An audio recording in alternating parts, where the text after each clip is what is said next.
public at a John McCain presidential campaign event in Cincinnati this morning heard Senator Obama's middle name used as insult and innuendo, and the possible next president of the United States called a hack and a fraud. Our fourth story in the countdown, more conveniently for the racism and religious intolerance happily brandished at a McCain event. The candidate himself was not yet in the hall when the words were spoken, thus providing Senator McCain with the opportunity to play Swift Boat Plus, also known as the Captain Renault ploy from Casablanca. I'm shocked to find that slander is going on here.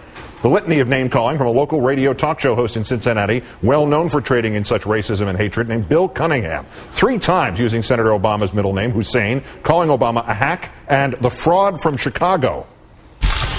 The stooges from the New York Times, CBS, the Clinton Broadcasting System, NBC, the Nobody But Clinton Network, the All Bill Clinton Channel, ABC, and the Clinton News Network at some point is going to peel the bark off Barack Hussein Obama. That day will come. Peel the bark off. Mr. Cunningham apparently not smart enough to understand how close he came there to being guilty of trying to incite physical violence against the presidential candidate. Cunningham also said that the world leaders who want to kill us will be singing Kumbaya, only he mispronounced Kumbaya, around the table with Barack Obama. Senator McCain later took the same stage at Memorial Hall in downtown Cincinnati. No reference to Cunningham's remarks. McCain told reporters afterwards he had never met Mr. Cunningham and was not even in the building when Cunningham spoke, allowing McCain to take responsibility and apologize long after those in the audience were gone. I have repeatedly stated of my respect for Senator Obama and Senator Clinton, that I will treat them with respect. I will call them Senator. We will have a respectful debate, as I have said on hundreds of occasions. I regret any comments that may be made about these 2 individuals who are honorable Americans. Senator's advisors say they had no advance knowledge of Cunningham's comments. McCain said he would not allow anything like that to happen again.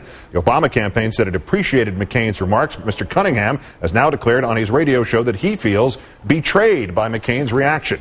And if Senator McCain still has time to speak with one voice when it comes to sleazy attacks, the battle of the 2 McCains continues on the lobbyists' front. The latest, that the senator may have tried to spare a Republican colleague an election year embarrassment in a Senate committee investigation in 2006 about the activities of disgraced, now jailed lobbyist Jack Abramoff.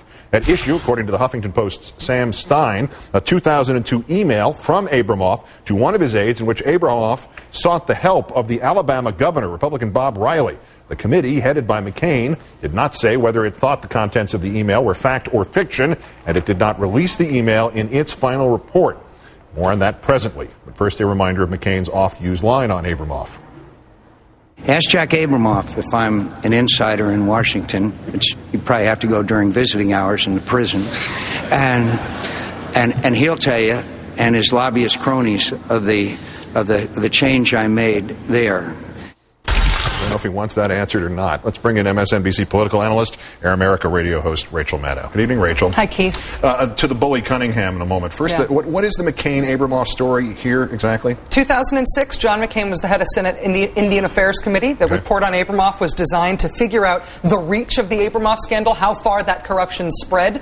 And we now know, because of Sam Stein's reporting, that one of the things the committee had in terms of evidence was an email from Jack Abramoff saying what he expected from Alabama Governor Bob Riley in exchange for Abramoff contributions and Abramoff client contributions to Riley's campaign. We know that Riley took those contributions. We know he did what Abramoff was demanding from him. And now we know the missing piece because of those emails, that Abramoff had formulated those essentially as the demands that went along with the contributions. What we don't know now is why John McCain never published those emails, why he sat on that and let that report be published without once including Bob Riley's name in that report. All right, so what it's looking like here is we're going to get a McCain lobbyist story an average of every 2.3 days. There's going to be a new one. But now we did have something new on the spectrum, at least as far as McCain was concerned, this story about this fellow Cunningham in Cincinnati. Just today, Mark Halperin, the political blogger, listed things that McCain could do to Obama that Senator Clinton cannot. Let me read number 6 exactly. Allows some supporters to risk being accused of using the race card when criticizing Obama. Could McCain not have known who this Cunningham was? I mean, I knew him, everything I needed to know about him from blogs for months and years. Or that he'd called Obama a, quote, sleeper cell. Like Obama was an entire sleeper cell by himself, mind you. Is it plausible that him or somebody who's working under complete authority of John McCain, had no idea who this guy was. First, I think we should just note for a moment what Mark Halperin did with this list. Yeah. I mean, it's one thing to have the RNC polling on just how racist they can get in their campaigning before they tip over. It's another thing to have Mark Halperin at Time Magazine recommending that they go racist against Barack Obama. But in terms of John McCain and this Cunningham guy, I believe that you don't necessarily hold every politician accountable for everything done by everybody who's ever given them money, by every half-brother, by their kids, by their ex-wives, by everybody. Things that they can't control, you don't hold them accountable for. But when it's their campaign, picking somebody to introduce the candidate in the middle of the presidential campaign, yeah, you hold them accountable for that, and you got to take, I think, take a big grain of salt any repudiation of those comments. And the repudiation after the fact was commendable. The exact quote was, "I will make sure nothing like this happens again." But McCain did not say that to the crowd. Yeah. Is this not like the way he laughed when that woman in North Carolina, I guess it was, or South Carolina, I can't remember, who asked him about Hillary Clinton, quote, "How do we beat the bitch?" And then he laughed and said it was an excellent question. And then later on he seemed to sort of try to back away from it. This isn't about Bill Cunningham being, a pig.